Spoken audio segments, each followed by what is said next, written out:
नमस्कार प्रिय भक्तजनों, राधे राधे, जय श्री कृष्णा।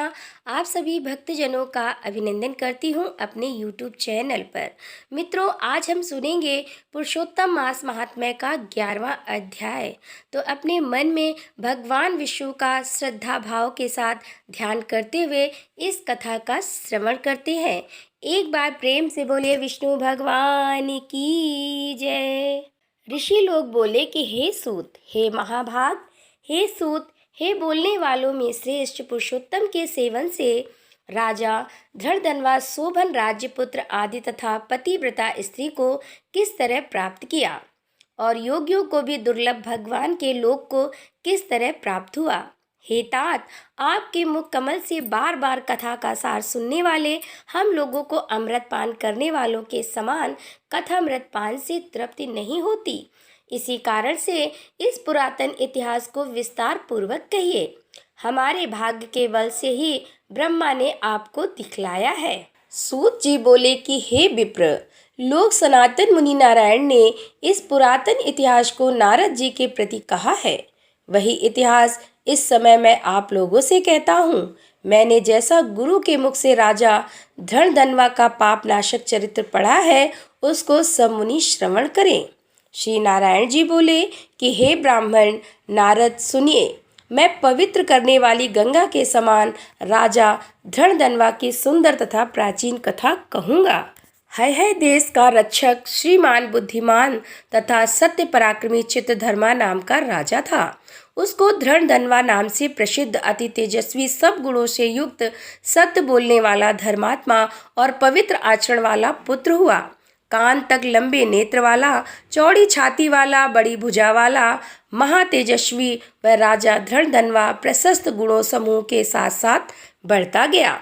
वह चतुर राजा धड़धनवा प्रसन्नता के साथ गुरु के मुख से एक बार कहने मात्र से पूर्व में पढ़े हुए के समान व्याकरण आदि 6 अंगों के साथ 4 वेदों का अध्ययन कर गुरु को दक्षिणा देकर और विधि पूर्वक उनकी पूजा कर बुद्धिमान राजा गुरु की आज्ञा से पिता चित्रधर्मा के पुर को गया। अपने नगर में वास करने वाले प्रजावर्ग के नेत्रों को आनंदित करता हुआ जिस पुत्र को देखकर राजा चित्रधर्मा भी अत्यंत हर्ष को प्राप्त हुआ।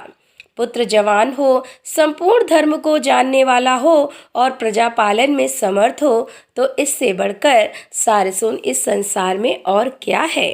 अर्थात कुछ नहीं है। अब मैं 2 भुजा वाली मुरली को धारण करने वाले प्रसन्न मुख वाले शांत तथा भक्तों को अभय देने वाले श्री कृष्णचंद्र की आराधना करता हूँ। जिस तरह ध्रुव, अम्बरीश, शशार्दी, यताति प्रमुख राजा और शिवी, रंति देवी, भागीरथ, भीष्म, विदुर, दुष्यंत और भरत, पृथु, प्रहलाद, विभीषण, ये सब राजा तथा और अन्य राजा लोग भी अनेकों लोगों को त्याग कर इस अनित्य शरीर से पुरुषोत्तम भगवान का आराधना कर नित्य विष्णु पद को चले गए। उसी तरह स्त्री, मकान, पुत्र आदि में स्नेहमय बंधन को तोड़कर वन में जाकर हरि का सेवन करना हमारा भी कर्तव्य है। ऐसा मन में निश्चय कर समर्थ राजा धड़धनवा को राज्य का भार देकर स्वयं विरक्त हो शीघ्र पुलह ऋषि के आश्रम को चला गया। वहां जाकर संपूर्ण कामनाओं से निष्प्रय हो और भोजन त्याग कर हर समय मन से श्री कृष्णचंद्र का स्मरण करता हुआ तप करने लगा। कुछ समय तक तप करके वह राजा चित्रवर्मा हरि भगवान के परम धाम को चला गया। राजा धड़धनवा ने भी अपने पिता की वैष्णवी गति को सुना। उस समय पिता के परम धाम गमन से हर्ष और वियोग होने से शोक युक्त राजा धड़धनवा प्रीत भक्ति से विद्वानों के वचन में स्थिर होकर पारलौकिक क्रिया को करने लगा। नीति शास्त्र में विशारद राजा धड़धनवा अत्यंत शोभित पवित्र पुष्क रावर्तक नगर में राज्य करने लगा। अच्छे स्वभावशाली विदर्भ राज की कन्या उसकी स्त्री गुणसुंदरी नाम की थी। पृथ्वी पर रूप में उसके समान दूसरी स्त्री नहीं थी। उस गुणसुंदरी ने सुंदर चतुर शुभ आचरण वाले 4 पुत्रों को उत्पन्न किया और संपूर्ण लक्षणों से युक्त चारुमती नामक कन्या को उत्पन्न किया। चित्रवाक, चित्रवाहा, मणिमान और चित्रकुंडल नाम वाले वे सब बड़े मानीशूर अपने अपने नाम से पृथक विख्यात होने लगे। राजा धृणधनवा सर्वगुणी प्रसिद्ध शांत दांत दृढ़ प्रतिज्ञ रूपमान गुणवान वीर श्रीमान स्वभाव से सुंदर 4 वेद और व्याकरण आदि 6 अंगों को जानने वाला वाग्मी धन विद्या में निपुण अरिष्ट वर्ग को जीतने वाला और शत्रु समुदाय का नाश करने वाला क्षमा में पृथ्वी के समान गंभीरता में समुद्र के समान और पितामह के समान प्रसन्नता में शंकर के समान और एक पत्नी व्रत को करने वाले दूसरे रामचंद्र के समान अत्यंत उग्र पराक्रमशाली दूसरे कार्तवीर के समान था। नारायण बोले कि एक समय रात्रि में शयन किए हुए उस राजा धृणधनवा को चिंता हुई कि अहो यह वैभव किस महान पुण्य के कारण हमें प्राप्त हुआ है। ना तो मैंने तप किया, ना तो दान दिया, ना कहीं पर कुछ हवन भी किया। मैं इस भाग्योदय का कारण किससे पूछूं। इस प्रकार चिंता करते ही राजा धृणधनवा की रात्रि बीत गई।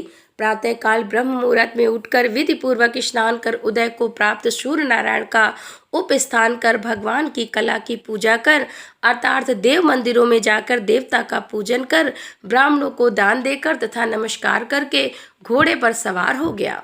उसके बाद शिकार खेलने की इच्छा से शीघ्र वन को गया। वहां पर बहुत से मृग वराह सिंह और गवयों का शिकार किया। उसी समय राजा धृणधनवा के बाण से घायल होकर कोई मृग बाण सहित शीघ्र एक वन से दूसरे वन को चला गया। रुधिर गिरे हुए मार्ग से राजा भी मृग के पीछे गया, परंतु मृग कहीं झाड़ी में छिप गया और राजा उस वन में उसे खोजता ही रह गया। व्याकुल उस राजा ने समुद्र के समान एक तालाब को देखा। वहां जल्दी से जाकर और पानी पीकर तीर पर चला आया। वहां घनी छाया वाले एक किनारे विशाल वट वृक्ष को देखा। उस वृक्ष की जटा में घोड़े को बांधकर राजा वहीं बैठ गया। उसी समय वहां पर कोई एक परम सुंदर सुगमा राजा को मोहित करने वाली तुलना रहित मनुष्यवाणी को बोलता हुआ आया। केवल राजा को बैठे देख उसको संबोधित करता हुआ एक ही श्लोक को बार बार पढ़ने लगा कि इस पृथ्वी पर विद्यमान अतुल सुख को देखकर तू सत्व का चिंतन नहीं करता है तो इस संसार के पार को कैसे जाएगा। बार बार इस श्लोक को राजा धृणधनवा के सामने पढ़ने लगा।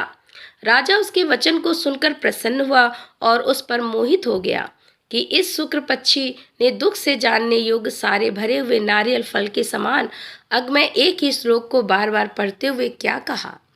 क्या यह वेद व्यास के श्रेष्ठ पुत्र सुखदेव जी तो नहीं है, जो कि श्री कृष्णचंद्र के सेवक मुझको मूढ़ और संसार सागर में डूबा हुआ देखकर राजा परीक्षित के समान कृपा कर उद्धार करने की इच्छा से मेरे पास आए हैं। इस तरह चिंता करते हुए राजा धृणधनवा की सेना समीप आ गई।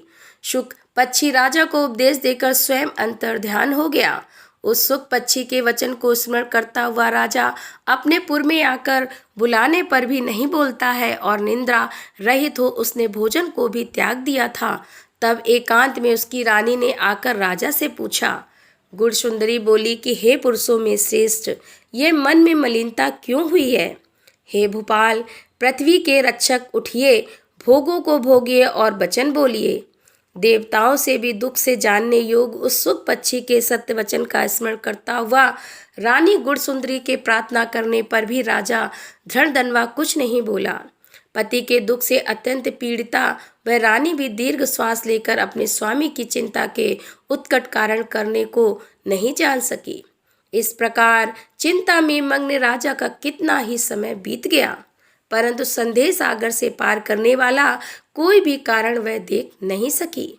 नारद जी बोले कि हे मुने, इस तरह चिंता को करते हुए पृथ्वीपति राजा धृणधनवा का क्या हुआ सो आप कहिए, क्योंकि हे मुने, निर्मल वैष्णव चरित्र थोड़ा भी यदि सुना जाए तो वह पापों का नाश हो जाता है। तो दोस्तों, यहाँ पर इस अध्याय का समापन करते हुए इसके आगे की कथा लेकर हम आपके सामने फिर उपस्थित होंगे। तब तक के लिए राधे राधे, जय श्री कृष्णा, हर हर महादेव, जय भोलेनाथ।